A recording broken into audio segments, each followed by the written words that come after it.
అంతా అయిపోయింది. ఇక కథంతా సుఖాంతం అనుకుంది.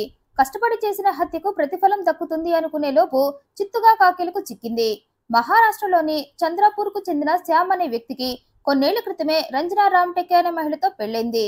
కొంతకాలానికి వీరికి 2 కుమార్తెలు పుట్టారు. ఈ శ్యామ్ ఓ ప్రభుత్వ అధికారి. ఇక భార్య రంజన ఇంట్లోనే ఉంటూ పిల్లలిద్దరిని చూసుకునేది. ఇక శ్యామ్ తన సంపాదనతో ఫ్యామిలీని బాగా చూసుకునేవాడు. ఆర్థికంగా వీరికి ఎలాంటి ఇబ్బంది లేదు. ఇక అలా కాలం గడుస్తూ ఉంది. శ్యామ్ కుమార్తెలిద్దరూ పెద్దవాళ్లైపోవటంతో శ్యామ్ 2 కూతుళ్లకి పెళ్లిళ్లు చేసి అత్తారింటికి పంపాడు. ఇక కొన్నాళ్లు గడిచేసరికి శ్యామ్ తన ఉద్యోగానికి రిటైర్ అయిపోయాడు. దీంతో ఇక అప్పటి నుండి శ్యామ్ ఇంట్లోనే ఉంటున్నాడు. ఇక భార్య రంజిత శ్యామ్ కి కావలసినవన్నీ అందిస్తూ అతన్ని చూసుకుంటుంది. ఇక అలా మరికొన్నాళ్లు గడిచేసరికి శ్యామ్ తన ఉద్యోగానికి రిటైర్ అయిపోయాడు. దీంతో ఇక అప్పటి నుండి శ్యామ్ ఇంట్లోనే ఉంటున్నాడు. ఇక భార్య రంజిత శ్యామ్ కి కావలసినవన్నీ అందిస్తూ అతన్ని చూసుకుంటుంది. అప్పటికే శ్యామ్ కి 66 ఏళ్లు ఉండటంతో కొద్దిగా బ్రీతింగ్ ప్రాబ్లంతో బీపీతో ఇబ్బంది పడేవాడు. అయితే అవి తన ప్రాణం మీదకు వచ్చేంతలా ఎప్పుడూ శ్యామ్ ఇబ్బంది పడలేదు. ఎప్పటికప్పుడు టైంకి టాబ్లెట్స్ వేసుకుంటూ తన ఆరోగ్యాన్ని కాపాడుకుంటూ వస్తున్నాడు. ఇక భార్య రంజిత భర్తకు టైం ప్రకారం అన్ని ఇచ్చేది. అలా భార్యాభర్తలిద్దరూ తమ బాధ్యతలను తీర్చుకొని హ్యాపీగా ఇంట్లో కాలక్షేపం చేస్తున్నారు. ఇక అలానే ఆగస్టు 6న రాత్రి భోజనం చేసి భార్యాభర్తలిద్దరూ పడుకున్నారు. తెల్లారి 6 గంటల కల్లా భార్య రంజిత నిద్ర లేచి ఫ్రెష్ అయ్యి కాఫీ కప్పుతో భర్త గదిలోకి వెళ్లి అతన్ని నిద్ర లేపడానికి ట్రై చేసింది. అయితే రంజిత ఎంత నిద్ర లేపుతున్నా శ్యామ్ లేవలేదు. ఇక ఇలా కాదని భర్తను గట్టిగా కదిలించింది. అయినా శ్యామ్ లేవకపోవడంతో ఆమెకు అసలు శ్యామ్ బ్రతికే ఉన్నాడా అన్న అనుమానం వచ్చి అతని గుండె చప్పుడు చేస్తుందా లేదా అని చెవులు రిక్కించి మరీ విన్నది. కానీ అప్పటికే అలసిపోయిన శ్యామ్ గుండె ఆగిపోవడంతో భర్త గుండె ఏ చప్పుడు చేయకుండా సైలెంట్ గా అయిపోయిందని ఇక తన భర్త తనకు లేడని గ్రహించింది. ఇక ఏడుస్తున్న స్వరంతో ఫోన్ తీసుకొని బంధువులలో ఒక్కొక్కరికి ఫోన్ చేసి శ్యామ్ గుండెపోటుతో చనిపోయి తనని ఒంటరివాణ్ణి చేసేశాడని చెప్పి బోరుమంది. ఇక శ్యామ్ మరణ వార్త విని బంధువులంతా అతని శవాన్ని చూడటానికి వచ్చారు. శ్యామ్ 2 కూతుళ్లు కూడా వచ్చారు. అందరూ శ్యామ్ చాలా మంచివాడంటూ అతను చనిపోయినందుకు బాధపడ్డారు. ఇక బంధువులంతా వచ్చి అన్ని పరామర్శలు జరిగాక శ్యామ్ శవానికి అంత్యక్రియలు చేసేశారు. ఇక ఆ తర్వాత ఎవరిళ్లకు వాళ్ళు వెళ్లిపోయారు. ఇక శ్యామ్ కూతుళ్ళిద్దరూ తల్లి రంజితను ఓదార్చి వారు కూడా తమ అత్తారిళ్లకు వెళ్లిపోయారు. అప్పటి నుండి రంజిత ఒక్కతే ఇంట్లో ఉంటుంది. ఇక అలా 3 నెలలు గడిచిపోయాయి. ఈ 3 నెలల్లో కూతుళ్లు రంజితకు డైలీ ఫోన్ చేసి ఆమె బాగోగులు అడిగేవారు. నాన్న చనిపోయినందుకు బాధపడొద్దని నీకు మేమున్నామని ధైర్యం చెప్పేవారు. ఇక ఇదిలా ఉండగా ఈ రంజిత చిన్న కూతురు శ్వేత తండ్రి చనిపోయిన 3 నెలల తర్వాత అంటే నవంబర్ నెలలో తన తల్లిని చూద్దామని రంజిత ఇంటికి వచ్చింది. కూతురు రావటంతో రంజిత సంతోషించింది. ఆమెతో మాటల్లో మునిగిపోయింది. ఇక అప్పుడే శ్వేతకు తన భర్త నుండి కాల్ వచ్చింది. ఆ కాల్ లిఫ్ట్ చేసిన ఆమె తన భర్తతో మాట్లాడుతూ ఉండగా సిగ్నల్స్ లేక వాయిస్ కట్ అవుతూ ఉండటంతో ఇక ఆమె ఆ కాల్ కట్ చేసి తన తల్లితో అమ్మ నీ ఫోన్ ఒకసారి ఇవ్వవా, నా ఫోన్ లో సిగ్నల్ లేదు, నేను నా భర్తకు ఓ ఫోన్ చేయాలంది. సరే అంటూ తల్లి రంజన తన ఫోన్ ని శ్వేతకిచ్చింది. అలా తల్లి ఫోన్ తీసుకున్న శ్వేత తన భర్తకు కాల్ చేసి మాట్లాడి తల్లి ఫోన్ ని చూస్తూ ఉండగా ఆమెకు కొన్ని కాల్ రికార్డింగ్స్ కనిపించాయి. రంజిత ఫోన్ లో auto call record option active గా ఉండటంతో రంజిత మాట్లాడిన కాల్స్ అన్ని అందులో రికార్డ్ అయ్యాయి. ఇక ఆ రికార్డింగ్స్ చూసిన శ్వేత ఏంటి ఇన్ని కాల్ రికార్డింగ్స్, వాటిలో దాదాపుగా ఒకే నంబర్ నుండి ఎక్కువ కాల్స్ రికార్డ్ కావటంతో అసలు ఈ కాల్ రికార్డింగ్స్ లో ఏముంది, అసలు ఆ నంబర్ ఎవరిదని ఓ కాల్ రికార్డింగ్ ని ఓపెన్ చేసింది. ఇక ఆ రికార్డింగ్ వినగానే ఆమె సరాసరి పోలీస్ స్టేషన్ కి వెళ్ళింది. నా తండ్రి శ్యామ్ది సహజ మరణం కాదు, నా తండ్రిని నా తల్లి రంజనానే చంపేసింది, వెంటనే వెళ్లి ఆమెను అరెస్టు చేయండి అంటూ ఆ కాల్ రికార్డింగ్స్ ని ఆమె పోలీసులకు వినిపించింది. ఇక ఆ రికార్డింగ్స్ ని విన్న పోలీసులు సైతం షాక్ అయిపోయారు.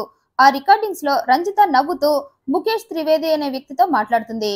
ఆ మాటలను బట్టి వీరిద్దరూ ప్రేమికుల్లా మాట్లాడుతున్నారని అందరికీ అర్థమైంది. ఇక అందులో రంజన తన లవర్ ముఖేష్ తో తన భర్తను ఎలా చంపింది మొత్తం తన ప్రియుడు ముఖేష్ కి వివరంగా చెప్పడం మొత్తం అందులో రికార్డ్ అయిపోయింది. ఇక అవన్నీ విన్న పోలీసులు రంజితను అరెస్ట్ చేశారు. విచారణలో రంజిత తనే తన భర్త శ్యామ్ని చంపి అతను గుండెపోటుతో చనిపోయినట్లుగా అందరినీ నమ్మించానని చెప్పింది. ఇక ఈ రంజిత విషయానికి వస్తే ఈమె ముఖేష్ ని చాలా కాలం నుండే ప్రేమించి అతనితో ఎఫ్ఐఆర్ పెట్టుకుంది. ఈ ముఖేష్ కి ఓ షాప్ ఉండేది. డైలీ ఆ షాప్ దగ్గరకు వెళ్లి అతనితో మాట్లాడేది. ఇక భర్త శ్యామ్ రిటైర్ కాకముందు ఎలాగో డ్యూటీకి వెళ్లేవాడు కాబట్టి భర్త లేని టైంలో ప్రియుడితో ఇష్టానుసారం గడిపేది. అయితే భర్త ఎప్పుడైతే రిటైర్ అయిపోయి ఎక్కువగా ఇంట్లోనే గడపటం మొదలు పెట్టాడో ఇక ఆమెకు అన్ని ఆటంకాలు మొదలయ్యాయి. అదంతా అసలు రంజితకు నచ్చేది కాదు. కానీ పైకి మాత్రం అదంతా కనపడనివ్వకుండా కవర్ చేసేది. భర్త పొద్దస్తమానం ఇంట్లోనే ఉండటంతో తను ఒకప్పటిలా ప్రియుడిని కలుసుకోలేకపోయింది. పైగా ఇంట్లో భర్త ఉండటంతో ఫ్రీగా ప్రియుడితో కాల్ కూడా మాట్లాడలేకపోయింది. దీంతో ఆమె మనసులోనే భర్తను తిట్టుకునేది.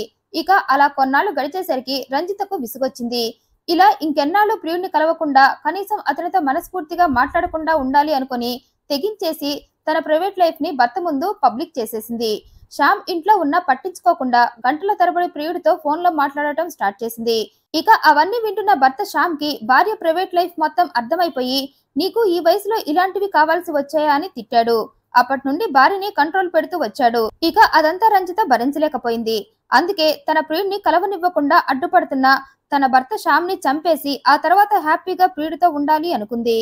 ఇక ఆ విషయం ప్రియుడికి కూడా చెప్పి తన భర్త చావుకు ఆగస్టు 6న ముహూర్తం పెట్టింది.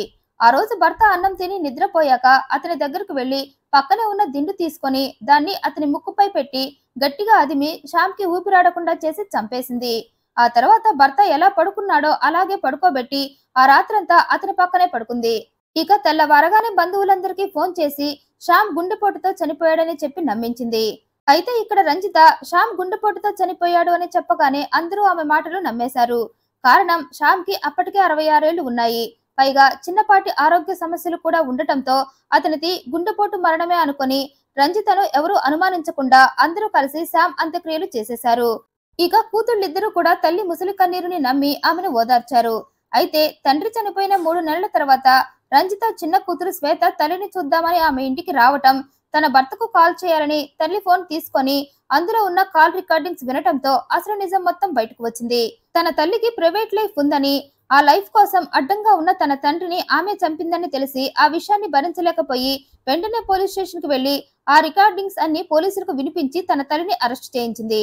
విచారణలో రంజిత నిజాలన్నీ చెప్పడంతో పోలీసులు రంజితతో పాటు ఆమె ప్రియుడు ముఖేష్ ని కూడా అరెస్టు చేశారు.